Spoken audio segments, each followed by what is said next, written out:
LV Hazrat Kumar గారు ఎన్నో వేల మందికి కంటి చూపు ప్రసాదించి రోగులకు అత్యాధునిక వైద్యాన్ని అందిస్తున్నారు. నిరుపేదలకు ప్రతిరోజు ఉదయం వైద్య సేవలు ఉచితంగా అందించబడును. వెంటనే సంప్రదించండి.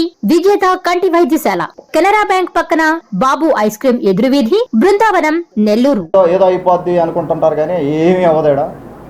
తర్వాత నేను ఎందుకు ఇంత వచ్చి నేనే పర్సనల్గా చెప్పాల్సి వచ్చిందంటే దీన్ని నెక్స్ట్ లెవెల్కి తీసుకెళ్ళకూడదు అనే ఉద్దేశంతో. రేపు పొద్దున ఏమైనా మాట్లాడతాను నా మీద. ఈ రోజున ఆమెకి అవకాశం ఇవ్వలేదు, నేనేదో ఎమ్మెల్యే చేస్తాను అది ఇది అని చెప్పి ఫేక్ అంతా మాట్లాడిన తర్వాత రేపు పొద్దున ఇంకా ఏమైనా మాట్లాడే అవకాశం ఉంది. అందుకనే నేను నా వాట్సాప్ నేను ఓపెన్గా చూపెట్టాను మీకు.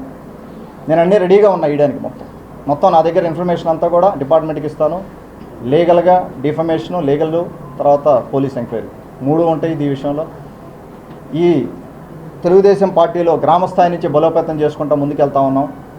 ఇంకా అడ్డంకులు సృష్టించే వాళ్ళు చేస్తూనే ఉంటారు. ఈ ఎవరైతే ఈ సోకాల్డ్ ఈ బ్లాక్మెయిలర్, బచ్చా బ్లాక్మెయిలర్, ఇంకోటి చెప్పలేదు మీకు. ఈ బచ్చా బ్లాక్మెయిలరు నాకు ఒక మెసేజ్ పంపించాడు.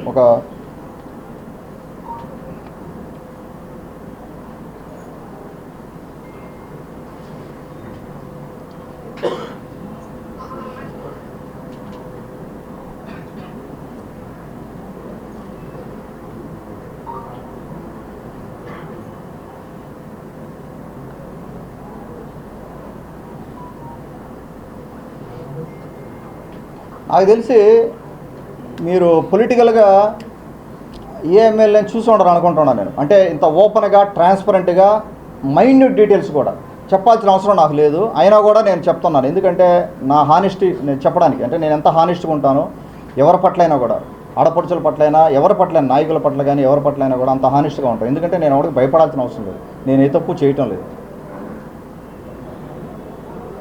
దీంట్లో ఒక మెసేజ్, ఈ బచ్చా బ్లాక్మెయిలర్, తర్వాత కావాలంటే మీకు ఇస్తాను, ఇది స్క్రీన్ షాట్ తీసుకోండి. ఈ బచ్చా బ్లాక్మెయిలరు ఇతను ఏమంటాడంటే, ఇతనికంట మొత్తం నేను అక్కడున్న మైన్లన్నీ అప్పచెప్పాలంట, అక్కడున్న అసైన్ ల్యాండ్లన్నీ ఆయన చూసుకుంటాడంట, ఆయన సెటిల్మెంట్లు చేసుకుంటాడంట, నేను చూస్తా కూర్చోవాలంట. ఎట్ట కనపడుతున్నా నేను?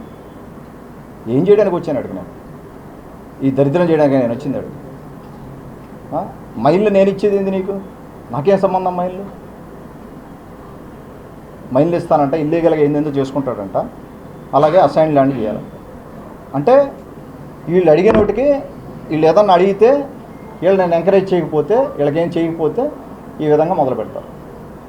ఇటువంటి పనికి మాలిన వాళ్ళనే, అరే నువ్వు నాకు చెప్తున్నాను, నువ్వు దోల తీరుతుంది నీకు, నువ్వేమనుకుంటున్నావు, నీ పేరు కూడా చెప్పట్లేదు కావాలంటే నేను. ఇటువంటివన్నీ అంత దారుణం అంటే ఏం చేయలేపు, నీకేం నువ్వు చెప్పే పరిమాణ పనులన్నీ చేయలేదని చెప్పి నీ ఇష్టం వచ్చినట్టు చేస్తావా? ఇది ఏం పనిరా నీకు?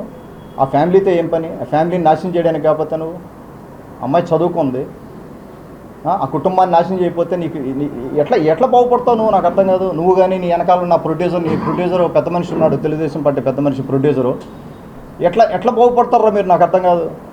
కుటుంబాలను నాశనం చేసి ఇప్పుడు అమ్మాయి కుటుంబాన్ని నాశనం చేయబోతున్నారు మీరు. ఆ కుటుంబాన్ని ఇబ్బంది పెడుతున్నారు. ఆ కుటుంబానికి కూడా వాళ్ళ పేరెంట్స్ ఉంటారు, వాళ్ళకు ఒక బ్యాక్గ్రౌండ్ ఉంటుంది, వాళ్ళకు ఒక ఇంటి పేరు ఉంటుంది, వాళ్ళకు ఒక పేరు ప్రఖ్యాతులు ఉంటాయిగా. వాళ్ళని కూడా నాశనం చేయడానికి తయారయ్యావు నువ్వు. ఏమనుకుంటున్నారా నువ్వు? దేవుడు పైన చూస్తున్నా అనుకుంటున్నా. మొత్తం అన్నీ సెటిల్ చేస్తారు రే, ఏది వదలరు. భగవంతుడు మొత్తం సెటిల్ చేస్తాడు నీకు అన్నీ. నువ్వు 18 నెలల నుంచి నువ్వు అడిగినే చేయలేదని చెప్పి నేను 18 నెలల నుంచి నువ్వు నీ వెనకాల ఉన్న పెద్ద మనిషి మీ ఇష్టం వచ్చినట్టు వీడియోలు చేసి రోజుకి ఈ బచ్చా బ్లాక్మెయిలరు 200 మందికి మొత్తం ఫార్వర్డ్ చేస్తారు. నా దగ్గర మొత్తం ప్రింట్అవుట్ స్క్రీన్ షాట్లు ఉన్నాయి. మొత్తం బ్లూ మీడియా ఛానల్స్కి అన్నిటికీ, మొత్తం సాక్షికి, అన్నిటికీ వాళ్ళు ఎవరైతే సపోర్ట్ చేస్తున్నారో వాటన్నిటికీ కూడా ట్రాన్స్ఫర్ చేస్తూ ఉంటారు. 200 మందికి ఫార్వర్డ్ చేస్తూ ఉంటాడు ఈ పనికిమాల న్యూస్ అంతా. ఒక పార్టీ నీళ్లు తాగుతా, నువ్వు పార్టీలో ఉండి పార్టీని ఆదరిస్తే పార్టీకి అగెనిస్ట్గా ఉదయగిరి నియోజకవర్గంలో నువ్వు పనిచేస్తున్నావా? ఇదేరా నీకు నేర్పిన సంస్కారం? సిగ్గుండాలరా నీకు, సిగ్గుండాలి మీకు, మీరు చేసేవాళ్ళకి కనీసం సిగ్గు అనేది ఉండాలి మీకు. ఇంత దరిద్రం చేయాల్సిన అవసరం ఏముంది? నలుగురు సహాయం చేయండి రా స్వామి. వచ్చి మీరు బొచ్చడి మంది పేదలు ఉన్నారు ఉదయగిరి నియోజకవర్గంలో, ఎంతోమంది కష్టాల్లో ఉన్నారు కుటుంబాలు. 90,000 కుటుంబాలు ఉంటే కనీసం 30-35 వేల కుటుంబాలు నాకు తెలుసు పర్సనల్గా. ప్రతి పంచాయతీకి వెళ్తూ ఉంటాను నేను. ప్రతి ఒక్కరికే కష్టం ఉంది. వాళ్ళ కష్టాలు తీర్చండి. పోయి మీ దగ్గర డబ్బులు ఉంటే వాళ్ళకి ఖర్చు పెట్టండి. ఈ పనికి మాలినోటికి ఎందుకు ఖర్చు పెడతారు డబ్బులు? ఏం సాధిద్దామని?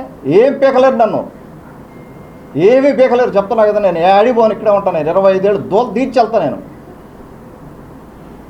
ఏదో భయపడిపోతాం, ఏదో చేస్తాం అనుకుంటున్నారు. అంత సినిమా లేదాడ. 2.5 సంవత్సరాలు నువ్వు పంపించేది ఏంది? నేను బొచ్చు నువ్వు పంపించేది మొత్తం ఓడదీస్తా అంతా.